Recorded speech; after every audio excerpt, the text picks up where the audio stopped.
XO, What up? what up? How's it going, man? Good. How are you, brother? I can't complain, dude. Just using my time as effectively as possible. Effectively. Nice. Yes, you got to be effective these days, right? Yeah, man. How you been How's it doing, going on man? your end? Dude, I've been trying to keep busy, same as you. Playing my fair share of video games. I've been throwing it back to some old campaigns, man. I played Halo 3 on Legendary, Halo 4. I'm on Tom Clancy's Rainbow Six Vegas right now, Oh co-op. wow, You fuck with Tom Clancy? dude, I do. I haven't gotten. Dude. I haven't played a Rainbow Six game since like, Dude, 10 years ago. yeah, like man, probably like N64 Rainbow Six though. To be honest with you, Oh, I've always shit. been.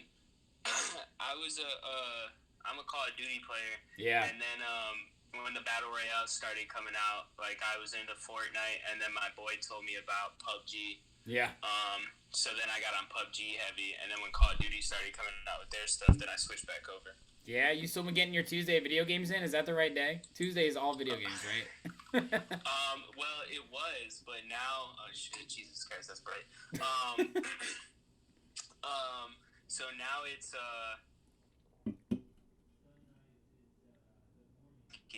there we go. Monday, Wednesday, Friday, Saturday. Yeah? Yeah, man. You gotta do Yep. what you gotta do, bro. You've been, dude, honestly, man, I feel like you and I have been doing everything we can to not only pump out the content, but put out new and creative stuff. And it's not easy right now for us, right? When we're used to having people support us at gigs and, we were just like in a flow and now everything stopped for what felt like a matter of 24 hours, right? Yeah, man. Yeah, everything was just kind of going good, and we had everything taken care of, and then everything was just like, oh no, it's gone. I know. Yeah, it's been intense, man. But Yeah. I mean, I've been trying to learn some new skills, like just like learn different things, clean out my music library, Yeah. because if you don't utilize this time, what's gonna happen is you're gonna come out of it and be like, ah, damn, like now I don't have time Right. anymore. Right, and then all Yeah. those other people who weren't waiting around are going to be ready to fucking go. Like, I'm trying to just figure a way to come out of this with momentum, and I figured the only way to do that is to keep moving right now. Oh yeah, for sure. One of the things that, and if there's any like musicians that are watching this right now or Yeah. like going to in the future, I've been seeing a lot of people um, say like, "Yo, don't feel pressured into like working this whole time. Take some off time. Like do what you need to do." And while I urge you to definitely don't push yourself farther than you would typically, I Yeah. do think that people still need to stay on their grind because personally, as the person who has wasted a lot of opportunities or kind of procrastinated situations and put stuff off, Yeah. this time is a blessing in disguise. So you need to be able to take it and flip it into something. You need to at least come out of it with one new skill learned, Yeah. or you're gonna look back on it and then you're really gonna be sad. If you think you're sad now, then wait until you come out of it and all your friends and all your artists that you look up to or that you surround yourself with are like, oh dude, I have a fucking full EP's worth of music now. Like listen Yeah. to all these new tracks I made. Or, Right. listen, look at this new. I learned video design. I learned graphic design. Then you're really gonna be like, ah, fuck. I Yeah. fucked up. You know. Yeah, man. I've been calling this the great equalizer. No matter what level you're on in the music industry, let's just Yeah. say, everybody's at home, man. So like, yeah, you could be as big as Calvin Harris, and more people are going to tune into your live stream, right? But this is an opportunity. I agree with you, and yes, it is important to take this time, and everyone's taking it differently. But I was watching an interview with Claude Von Stroke, and he had some of his artists, Dirty Bird guys, coming up to him like, "Hey, I've got all this music. Like, should I just sit on it right now and not release anything? Like, is it going to be a waste?" And he was like, "Put it out. Like, just keep moving forward and keep Yeah. working and keep doing everything you can to stay creative because if you do slow down, at least for my end with production, with anything in creativity, if I do, everything else slows down and I can't get motivated." Yep. I think what a lot of people don't realize, we were with my girlfriend's family like 2 weeks ago, Mm-hmm. and we were eating, and they were like, "Yo, so like, how's life for you? You know, like not DJing?" And I was like, Yeah. "DJing actually accounts for very little of my actual like work week. You know, Yeah. Right. it's like maybe what 8 hours in the whole week. So." Right. Like the other 100 hours that that I'm working is like production, studio time, graphic design, So it's like Yeah. nothing has really changed except for I'm not going to do gigs, and I've substituted that by doing live streams, Yeah. the same amount of time that I would be DJing. So it's like Yeah. nothing's really changed, you know. Good point, man. Very good point. I hadn't thought of it like that. Like, yeah, you can have a couple gigs a week, but that's only so much time. You're not playing open to close, sunrise to Exactly. sunset every single day. That's good though, man. I'm glad you've been keeping busy, dude. You've been crushing it. Like 2020 has been great still though for you, man. You've released so many awesome tracks. I was looking through them today. Got You with Josh Ars, some trap music, bro. Like great way to kick off the year. Tokyo Thank you, Rain, thank you. huge fan of, man. Like what a vibe, dude. I want to, and we'll go into each of these, but I'm gonna run through them. Love with Good Sex, great collaboration, man. That was awesome with Elena Goddard. More pop dance. I was really into Yeah, that too. yeah. Supernova, you got a little groovy with that house, bro. Like, Yeah, I got a little disclosure type vibe going on yes, almost. I feel like yes, it's dude. weird.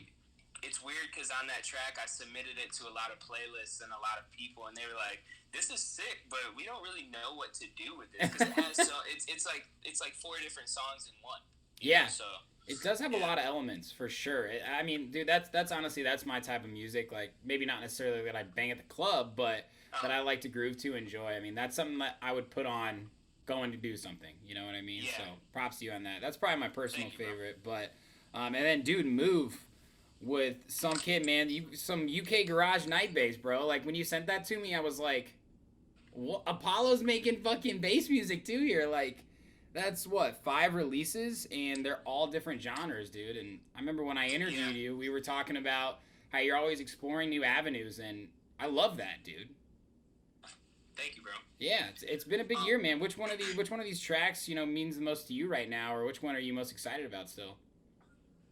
um, that's a hard question, dude. You know me. Come on, come on.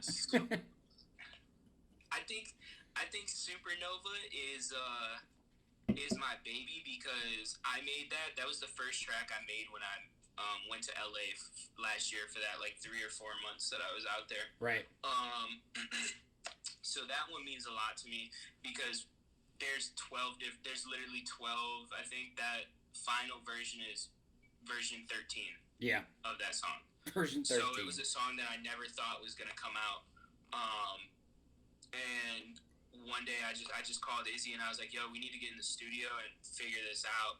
And so we literally at that point we were on I think we were on like version 11 or 12, and we got in the studio. We were in the studio for like 6 to 8 hours, and we just like ironed it out.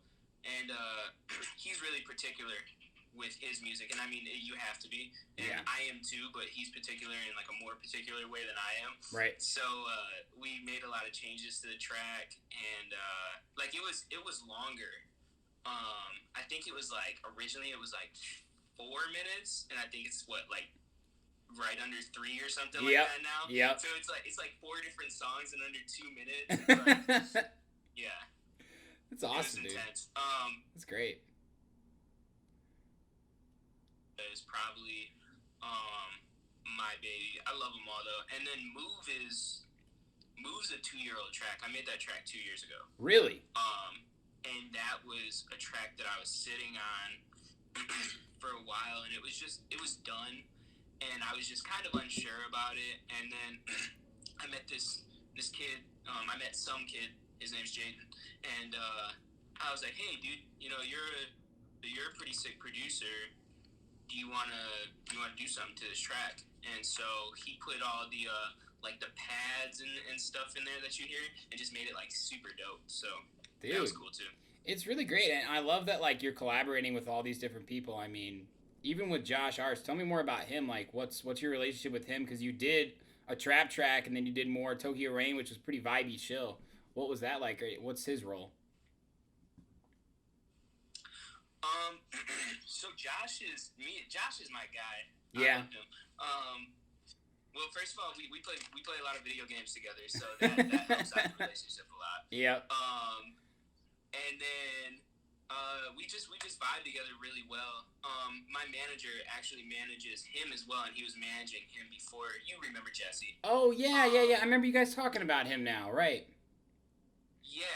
So we just met, and the first Got You was the first track we did, and then I think like right after Got You was out, I think I like sometimes I'll get into these phases where I'm just making like a lot of hip hop stuff. Yeah. Because maybe I've either been listening to a lot of hip hop or like I have like I found like a few new presets and I'm like, oh, these would make cool trap beats. And so like I try to be like Metro Boomin and like make my my trap shit. And so I made Tokyo Rain, and I had played it for one of my other boys, and he was like, "You should try to send this track to Lil Uzi." Shit. And I was like, "Damn, that would be kind of sick." And like, Uzi would be a sick placement, for that track. Yeah. And so I was like, "All right, I'll try to do that." And then I like put it in the group chat between me, Josh, and Jesse, just to, like show it for him. Yeah. And immediately Josh was like, "Yo, I got something for this." And so like we were in the studio that night. He was like, "Yo, pull up that beat you sent me." And I was like, all right, cool. So I like pulled it up, and literally just off the top of the head, he pretty much did the whole thing, like in one take. Dude, that's so I was awesome. Like, yeah, I'm not giving this to anybody else. This is your track. This is our track now, Yeah, man.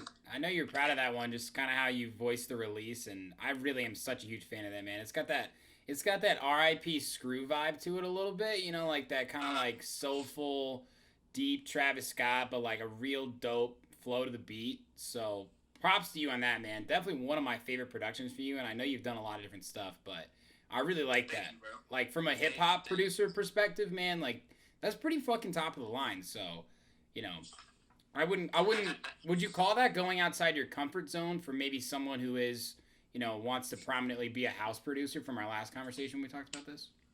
Um, I don't know, because all my house stuff has the hip hop elements, so Right. I really was True. just like, let's make a track that doesn't have house drums. That's really what it is. Right. Yeah. So hey Matt, thank you, bro. I appreciate that. But I wouldn't say it's going like out of my element too much, because I started as a hip hop DJ and like a hip hop producer, and then have really transformed into what I'm doing today. Yeah, it's awesome, man. Dude, keep putting out tracks like that, like all these other mans. I'm a big fan of Move too. Like, it's just dope track, man. Like, the right people are gonna start playing that when the shows start coming back around. But it's awesome, dude, and it's pretty crazy. Like, I've been catching up with a lot of people, and a lot of people have been bringing stuff out of the vault from their production freezer, refrigerator, wherever you've been storing these things. How long they've been there? Have you been going back and trying to get ideas for new tracks, or how's it been in the studio creatively? Dude, so yeah, I have like, I'm just like constantly making shit, so like I forever have just like 50 tracks that are incomplete, just like Yeah. I can like go back to. Yeah. But I have this one track called For the Money. Shit. And it's pretty sick.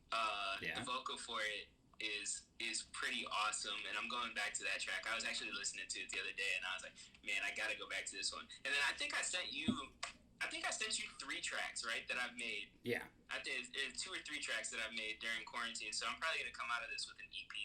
So not that I don't know if I'm gonna drop it as an EP, but I definitely have an EP's worth of music for sure. Yeah, you've always released singles. Have you ever thought about releasing an EP, or maybe even up to an album? What's the thought process behind that? So my thought process behind that is, I really think that releasing, there's 2 ways of looking at it. Me and Jesse look at it in 2 different ways, because I look at it as, if I release an album right now, then like I have to put $10,000 of marketing into it to get it to do something. Ain't that the truth? Yeah. But on the other hand, if I release it from Jesse's point of view, if I release it right now and I keep releasing music, then that's just it piles onto the content that I have out in the back catalog that I have for people to go and listen to that. Right, right. As opposed to me doing drop an EP. Um, it, as Carla. opposed to yeah, I got you, Carla.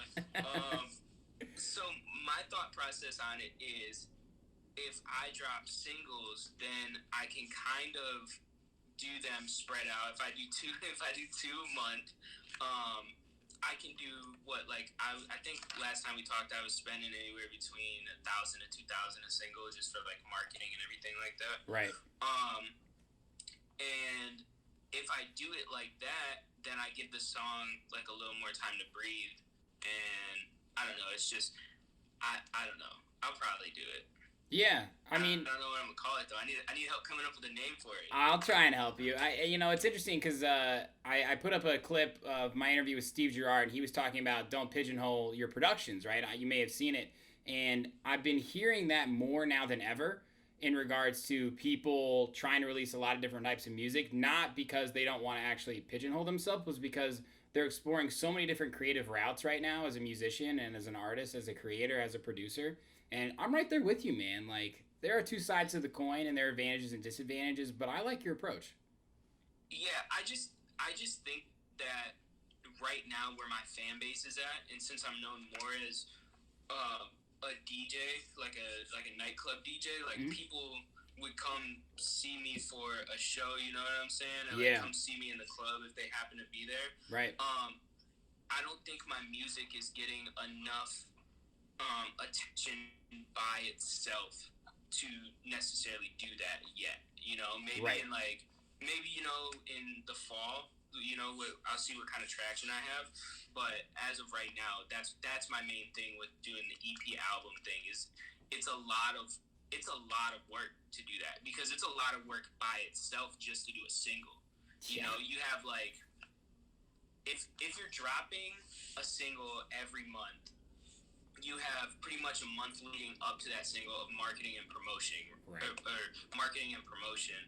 But with an album, it's like you got to do that shit like 6 months in advance. You know, like yeah, man, it's just a lot.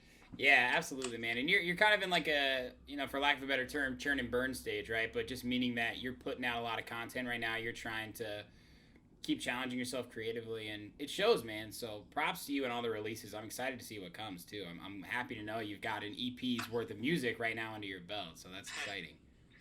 Keep doing your thing, bro. But dude, I want to ask you about these Twitch streams, man. I think hold on just a second. Yeah. You said what? Sorry, say it again. Your Twitch streams have been awesome, dude. Oh, dude, thank you. They're awesome, bro. Like, I don't know if your girlfriend ever gets mad at you when you watch videos too loud, like, before you guys go to bed or, like, whenever. But I was watching your, like, full-on Twitch Ultra set, and I had it blasting.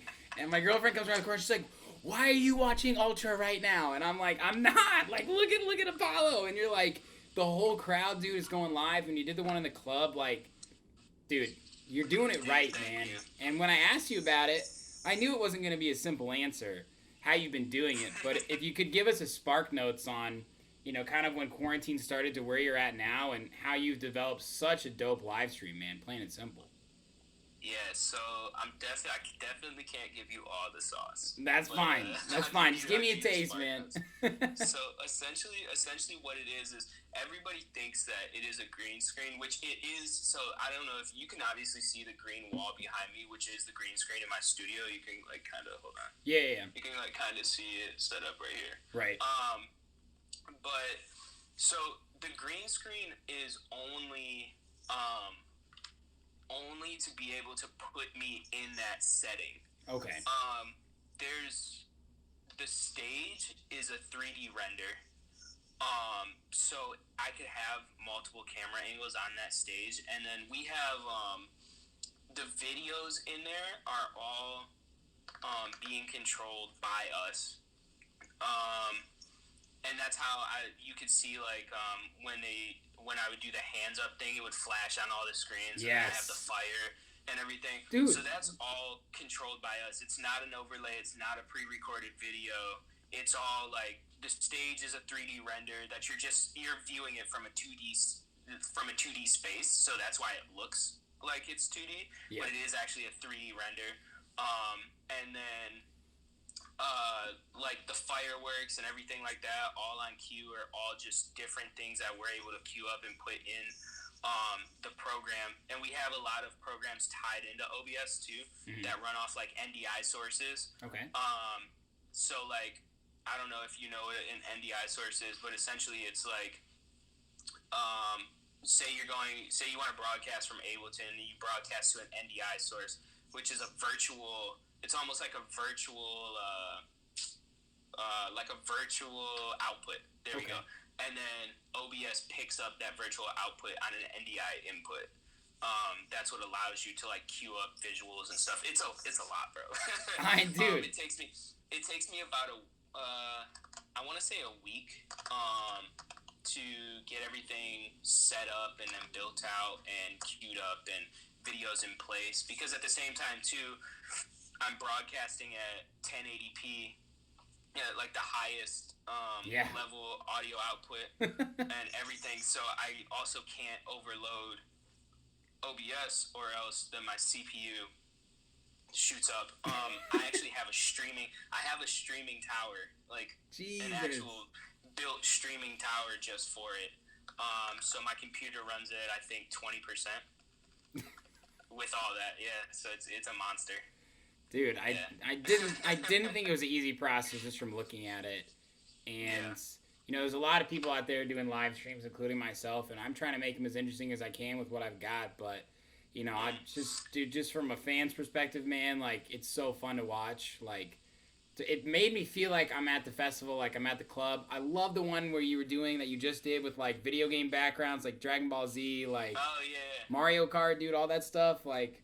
That one's more simple, because that one is just me putting the video behind me and then standing against the green screen and DJing. Right. That's more simple. Those are for like my more simple sets. I actually have the setup in OBS called regular DJ set, as opposed to the Cyber Tour sets where it's like the stage and everything. You know. Cyber Tour. I haven't decided yet, but I think I might launch another cyber set this Saturday. Hell yeah. But yeah, I'm not completely sure yet.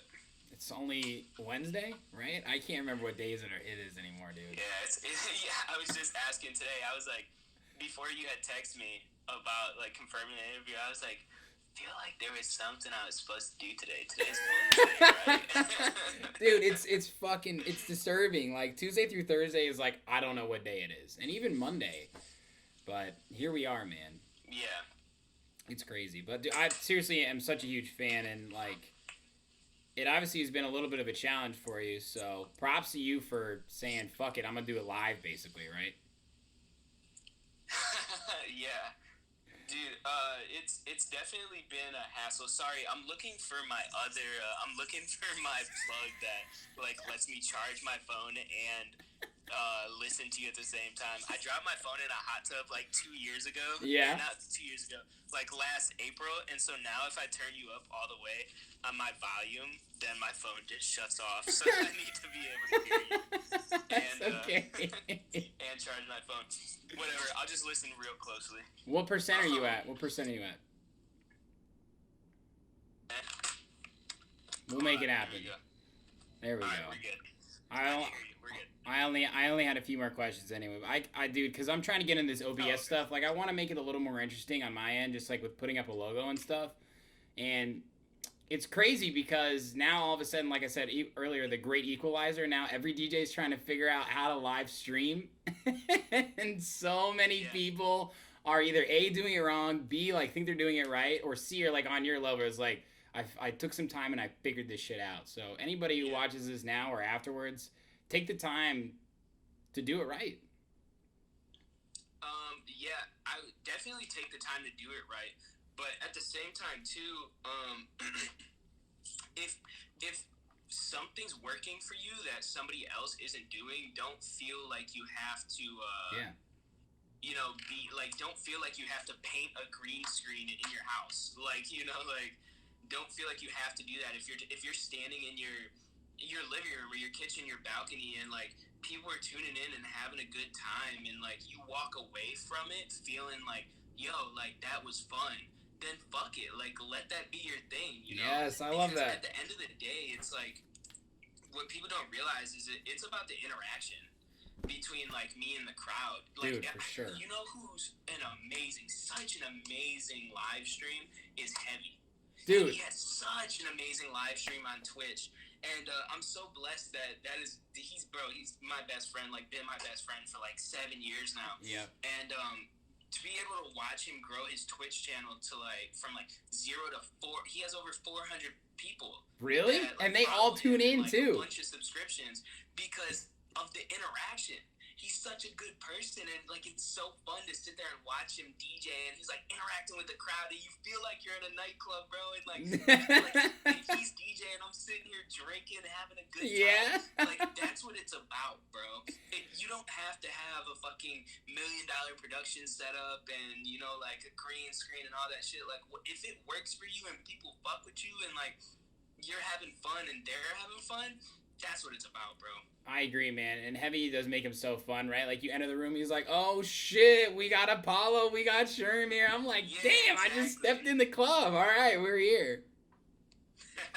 And he's been challenging himself with like new types of genres and cuts. Like, I always like to give him a shout out too. Both of you guys, man, do it so awesome on Twitch. So, not surprised. The Michigan homies. Thank you, bro. Doing your thing, man. But I've been asking everybody this question, XO, and it's crazy what's happening. But what do you think's to come when maybe we're all back in action, or how is this going to change the music industry? Man, that's such a long. There's such a long answer to that question. Yeah. Oh, what up, Win and Woo in here? Hey, what up, Win and Woo? How is it gonna change the music industry? I think that what's gonna happen is just a lot more stuff is gonna be digital, and a lot more stuff is gonna be virtual. Mm-hmm. I think that. I mean, I don't know, man. Like, it could go two ways. I was just actually talking to Politic and Ruckus. We were like having a Zoom party the other day, and we kind of talked about the same thing where it's going to be 50-50. There's a 50-50 chance that either people don't fuck with going out anymore. Yeah. Or from everybody that I know is a degenerate. So we're all still going to be out in the nightclub going ham. I agree. So yeah, dude. I don't think just yet we can speculate on what's going to happen yet, because we don't know how long it's going to last either. If June rolls around and by the end of June everything is like quote unquote back to normal, then I think everything will slowly go back to normal. Yeah. Now, if we're in this for a year and companies start building out more technology where it's like easier to do virtual parties, virtual shows, stuff like that, I think that might be the new wave. Yeah. If you're telling somebody that, like, for example, the movie. Have you seen the movie Ready Player One? Yeah, dude. Fuck yeah, I love that movie. Okay, yeah, it's one of my favorite movies. Like, they have that virtual nightclub. If you're telling people that they can go to a nightclub like that in VR and have like the, essentially like the bass pack and everything, yeah, and like feel the music and see a show like that from the comfort of the living room and not pay $1 million markup on liquor and everything like that. Right. I mean, that's probably gonna be the new wave, and like people have to adapt or die, bro. That's what it is. Dude, I totally agree. I honestly wholeheartedly agree with that. It's gonna be a matter of time until we have a better idea what the future holds. I think we can all agree that big events, music events this summer are done for. Yeah. And I think that's mature the music industry, man. For an industry that depends on the $1 million markups, we know that it's more important to do this shit now and protect our future. Well, I think that the music industry has kind of had this coming for them for a long time, because they've been really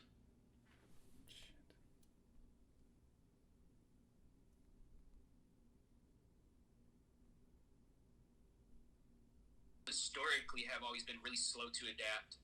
You know, um, a lot of people talk about what happened with like Sears, right? Like Sears went out of business, like fired pretty much, shut down a bunch of stores, fired a whole bunch of employees, and like the music industry, record labels have been doing that since they started because of their failure to adapt. Yeah. And they haven't learned, So it's like if adapt or die. If you don't learn, then you're done.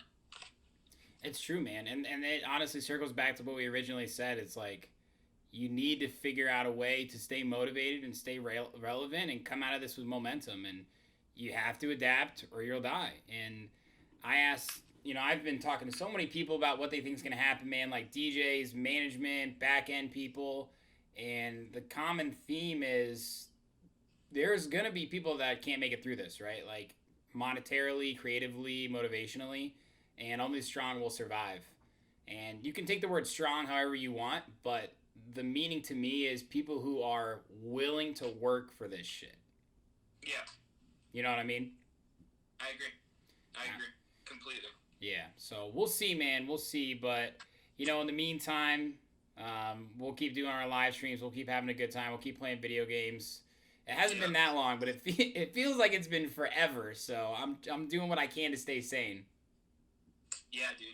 Cover up, mask, and gloves. Dude, guys, it's so strange. If I ever forget my mask and I just go to get my mail, people stare at me. I'm like, God damn, dude. Like, it's weird. Dude, it's so crazy because Roxy and I went to where did we go? Oh, we were in Chinatown. We had to go to Chinatown, and this is my first time ever encountering this. We were in Chinatown. Everybody had masks on there, by the way. Yeah. I didn't because I was Heavy had let me borrow his little phase needles for my live stream. Yeah. So I went to drop those off to him, and then we were like, hey, let's stop by Strings and grab some ramen and take it home, Yeah. So we did that, and then I wanted to grab some chili paste, and so we went to a market, and when we walked into the market, they stopped you and took our temperature with one of those the infrared thermometers. Dude, damn. And I was like, all right, I know I'm not sick, but this makes me nervous. Yeah, for sure. And then they gave us gloves and a mask to wear too. So more stores are starting to do that. I was at Micro Center yesterday, and Micro Center is giving people gloves and masks too. It's kind of great. Yeah, there have been a lot of instances where it started to feel real, but it didn't. Something small was they weren't serving samples at Costco for me, and I was like, well, this is a bummer. This is what I come to Costco for.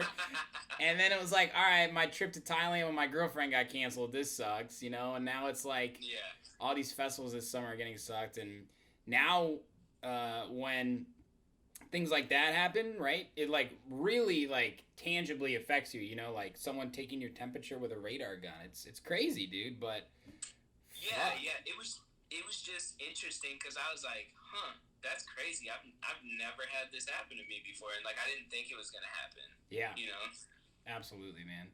Yeah. That's a crazy story. Thanks for sharing that, man. Fucking A. Chinatown. Dude, and if anything, the misconception is that Chinatown here, people have it, dude, they take it more seriously than all of us, man. Fuck those people that think the opposite of that. It's terrible. Yeah. But we gotta be supporting local business like that, so shout out to you for that. Hell yeah, bro. Thanks, bro. Dude, say what up to Jesse for me, and keep killing these live streams, man. You're making my day. You're making my weekend. Oh, and thanks again for having me on Apollo's house, bro. That was such a fun thing for me. I don't get to slam a house set like that very often, so that was really fun.